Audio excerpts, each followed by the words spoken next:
Saya ini jarang keluar kota, hanya pulang kampung ngurusin orang tua saya karena ibu saya baru saja ditinggalkan oleh abah saya. Jadi saya paling pulang ke Sumbawa, tidak ke daerah lain. Ya banyak sekali undangan Pak Andre, saya nggak ke sana karena kalau saya pergi keluar kota itu agak ketat peraturan di rumah saya, harus swab ya baru boleh memeluk anak gitu. Jadi saya agak berat nih keluar kota. Makanya provinsi pertama yang saya kunjungi selama COVID ini selain pulang kampung, yaitulah Sumatera Barat. Karena ada sesuatu yang besar di sini yang harus kita rakit, yaitu ikhtiar untuk mempersatukan kebaikan yang tadi Pak Yasin katakan. Mudah-mudahan Pilkada Sumatera Barat ini bisa menjadi titik berangkat yang baik, karena ini saya lihat keadaan dan sumber dayanya sangat lengkap, sangat mencukupi. Mudah-mudahan ini menjadi titik berangkat yang baik untuk menunjukkan bahwa kita tidak saja bisa memenangkan pilkada di Sumatera Barat, tetapi memenangkan kembali hati Sumatera. Itu yang menjelaskan kenapa pada awal pembentukan Republik, mayoritas yang disebut founding father itu adalah orang Sumatera, dan khususnya Sumatera Barat. Itu yang menjelaskan kenapa mayoritas Perdana Menteri itu adalah orang Sumatera, khususnya Sumatera Barat. Karena setengah jiwa dari pembentukan Republik itu ada di sini. Ini yang disebut oleh Elson dan Rickleff dalam buku The Idea of Indonesia itu. Indonesia ini punya jiwa. Setengah jiwa itu ditemukan oleh orang-orang yang bersekolah ke barat. Sebagiannya juga ada orang Sumatera yang bersekolah ke barat. Dan itulah hebatnya tokoh Sumatera Barat. Di kiri ada, di tengah ada, di kanan ada. Orang Sumatera Barat tuh hebat, semua lakon dia jalankan.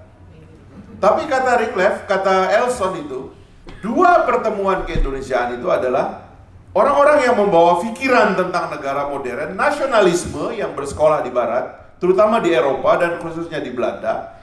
Sebagian itu adalah oleh orang-orang yang telah terlebih dahulu bersekolah belajar Islam di Timur Tengah.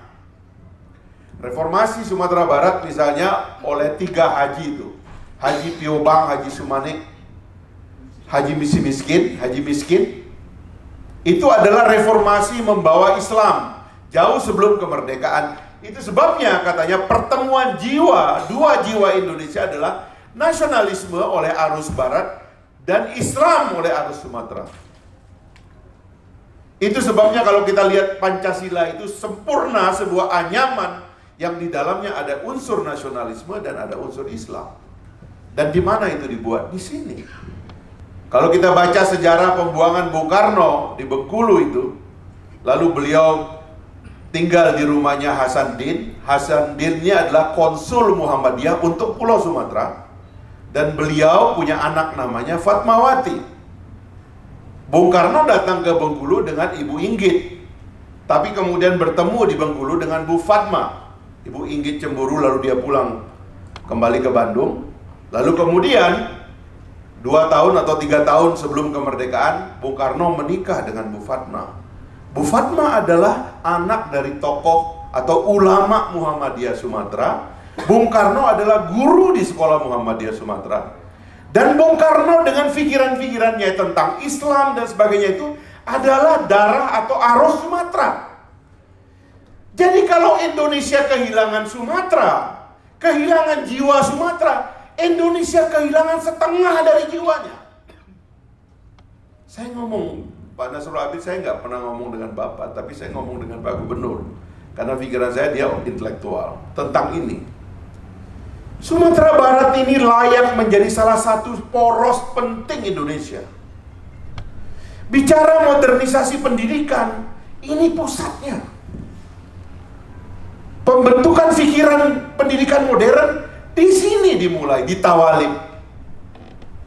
Muhammadiyah itu inspirasinya dari arus Sumatera. Karena itu kalau Sumatera ini, para perantau dipanggil, semua disadarkan bahwa ini poros dunia, Pagaruyung itu poros dunia, Minangkabau itu poros dunia. Maka kita bisa menyeret kemajuan itu, salah satunya berpusat di sini. Itu mimpi saya tentang Sumatera Barat, Pak Andre, yang saya tuh tidak melihat dilakukan di masa-masa kemarin. Nah, saya ingin nitipkan agenda ini kepada Pak Nasrul Abid dan Pak Indra. Kalau itu mau dilakukan, saya siap membantu, tidak saja memenangkan, tapi juga nanti memikirkan bagaimana supaya kita punya pusat pendidikan modern terbesar itu di sini. Waktu Anwar Ibrahim bikin internasional Universitas Islam Antarbangsa di Kuala Lumpur, itu adalah murid-muridnya Buya Hamka, itu adalah murid-muridnya Pak Natsir. Di tempat Buya Hamka dan Pak Natsirnya sendiri, kita tidak membuat Universitas Islam Internasional. Jadi itulah mimpi kita ke depan, dan karena itulah teman-teman sekalian, dengan sepenuh semangat saya ingin mengajak kita semua, mumpung Pak calon gubernur kita ada di sini, Pak calon wakil gubernur kita ada di sini. Yang ini paling tidak kita titip. Paling tidak 2G ini, ya saya nggak tahu nanti Pak Andre ada dengan partai mana lagi, tapi paling tidak 2G ini, ya. Nah, berdua aja kata dia nggak mau orang lain. Paling tidak 2G ini, ya nanti pada momentum kita akan ketemu Pak Prabowo, nanti saya akan laporkan juga secara khusus kepada beliau bahwa insya Allah kita ingin mercusuar Sumatera Barat ini kita tegakkan, benderanya kita pancangkan. Karena menjaga Sumatera, menjaga pikiran Sumatera, menjaga arus Sumatera, artinya adalah menjaga Indonesia. Saya lama sekali menginginkan momen seperti ini, di mana saya bisa mengatakan bahwa Sumatera Barat itu adalah penting. Tidak boleh dikelola secara partisan. Yang mempersatukan Republik ini adalah ide-ide dari Sumatera Barat. Yang disebut Melayu itu, rohnya Melayu itu. Ini kata Dennis Lombard. Ya, seorang sejarawan, banyaklah sejarawan yang menulis tentang ini. Kahin juga menulis itu. Dari mana itu Melayu? Melayu itu dari orang Minang. Jiwanya dinamis, suka merantau. Tahan banting, tukang protes, suka memberontak. Ya. Tapi jangan tanya, dia egaliter, dia demokratis. Itulah sebabnya bahasa Melayu menjadi bahasa semenanjung. Yang jumlahnya sekarang itu 500 miliar orang berbahasa Melayu. Melayu itu termasuk bahasa Indonesia. Itu adalah roh dari para perantau ini. Ketika tahun 28 kita bersumpah menjadikan bahasa Melayu sebagai bahasa persatuan, yaitu bahasa Indonesia, bukan semata-mata karena kita kemudian banyak yang mengatakan itu kerelaan orang Jawa dan sebagainya sebagai mayoritas. Iya juga, tapi faktanya bahasa Melayu jauh lebih luas penggunaannya dari bahasa Jawa. Orang di Papua sana disebut Melayu Papua. Coba baca itu sejarah bahasa. Melayunya disebut bahasa Melayu Papua. Kenapa? Karena orang Papua berbahasa Melayu.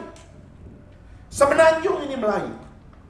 Orang Melayu punya tradisi menyatukan ribuan pulau ini menjadi satu. Dan itu kehebatan orang Melayu. Dia mempersatukan. Republik ini roh persatuannya ada di sini. Itu sebabnya memimpin Sumatera Barat sebenarnya dengan jiwa memimpin Republik. Semangatnya bersatu. Jadi tidak selayaknya kalau Pak Andre tadi kritik nyindir-nyindir, saya tahu maksudnya itu. Memang tidak selayaknya memimpin Sumatera Barat ini dengan jiwa partisan. Sumatera Barat harus dipimpin dengan jiwa persatuan, sebab dalam sejarahnya kita pernah menyatukan semenanjung. Orang awam, orang Minang mempersatukan semenanjung dengan bahasanya, sekarang dengan kulinernya. Restoran Padang ada di mana-mana. Jadi lidah kita ini telah diinvasi oleh orang awam. Bahasa kita pakai bahasa mereka, makanannya pun dari bahasa makanan mereka. Kehebatannya begitu.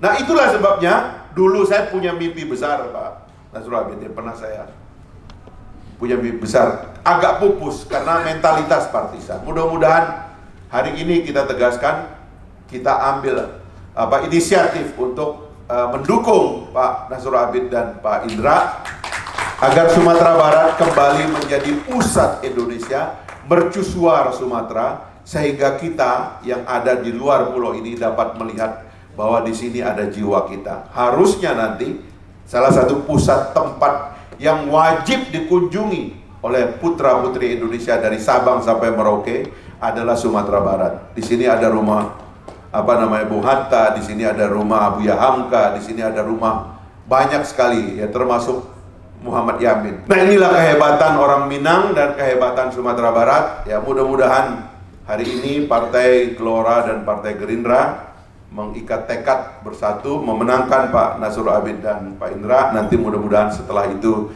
kita mendirikan monumen bagi kemenangan Indonesia Raya. Gerindra lagi nih 2024 ya, bukan Indonesia Raya aja, tapi gelombang rakyat juga 2024 ya.